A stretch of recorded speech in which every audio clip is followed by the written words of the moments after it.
Hey everyone, it's actually snowing here right now, but I'm gonna stick through and make this video for you anyway. Yeah,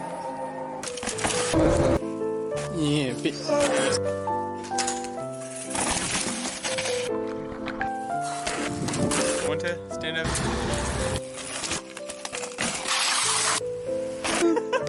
All right, so this is the 2021 Specialized Turbo Levo Comp model in the nice redwood color scheme.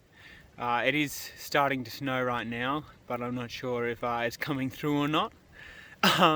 So this video is basically 3 things I do like about the bike and 3 things I don't like about the bike thus far. I've tried to be fairly honest here and try to get an equal opinion on both sides of the story. So the first thing I like is the actual ride quality of this bike. It feels amazing for an e-bike. It just feels plush. It's weighted right.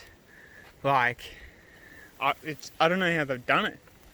It just feels like you're not riding an e-bike, basically. Like you're riding any other bike. I had a Yeti SB 5.5 before this.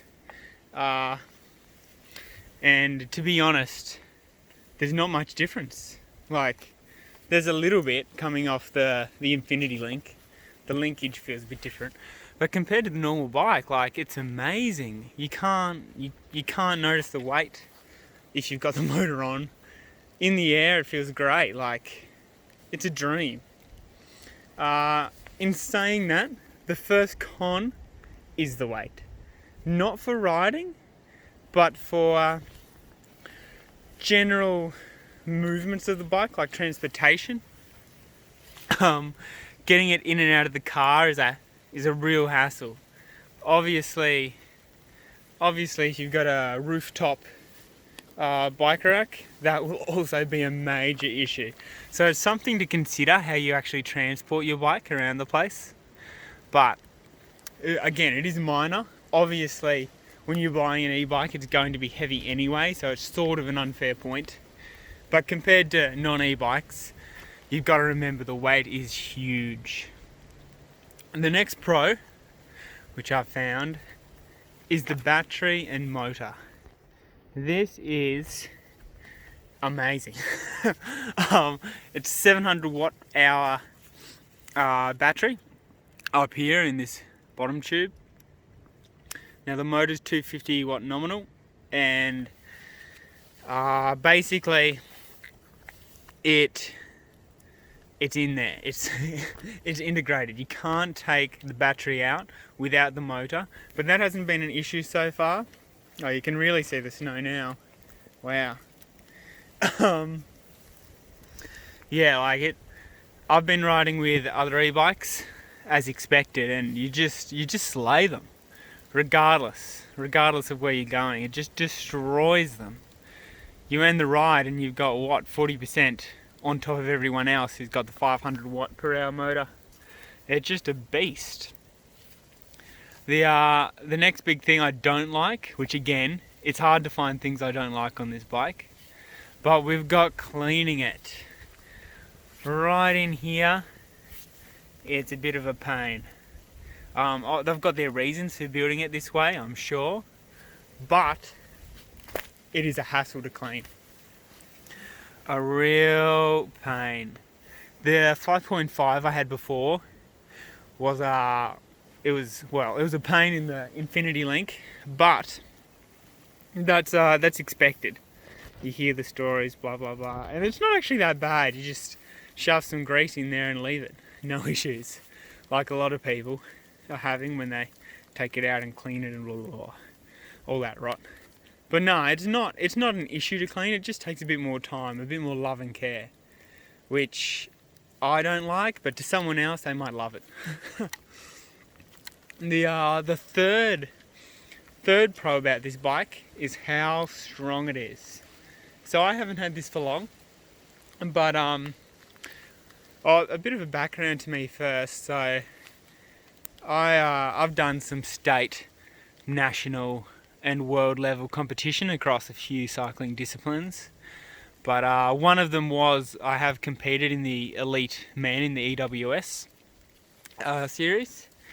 Just so you know a background about me and my riding ability. But this thing is tough.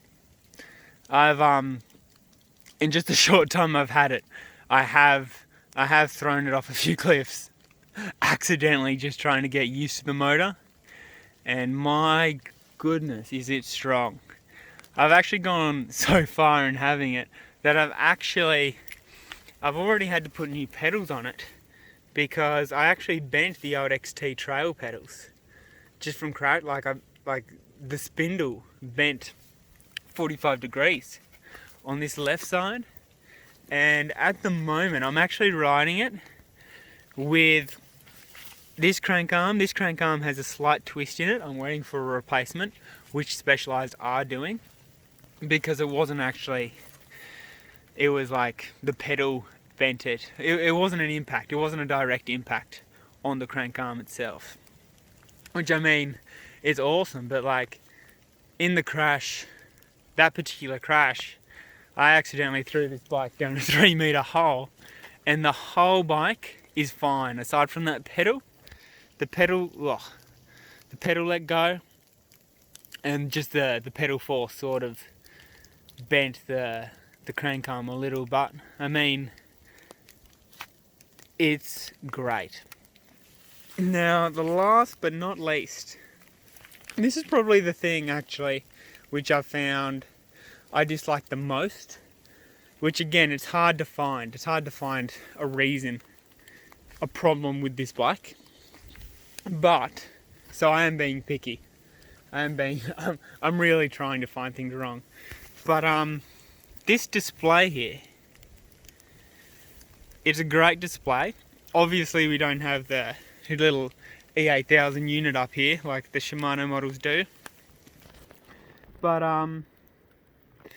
well, I actually really like this, but the only thing that I have an issue with it is that it's hard to know how much a battery you have at a glance, because you've got 10 little buttons down here.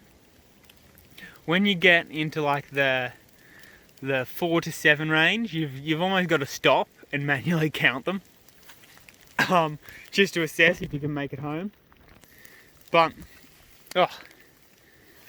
aside from that, it's a beast of a bike. So far, to only list those 3 things that are wrong with it is just, if I do find any problems with it in the future long term, I'll be sure to let you know. But at this stage, you can't fault it. You really can't. So see you in the next video.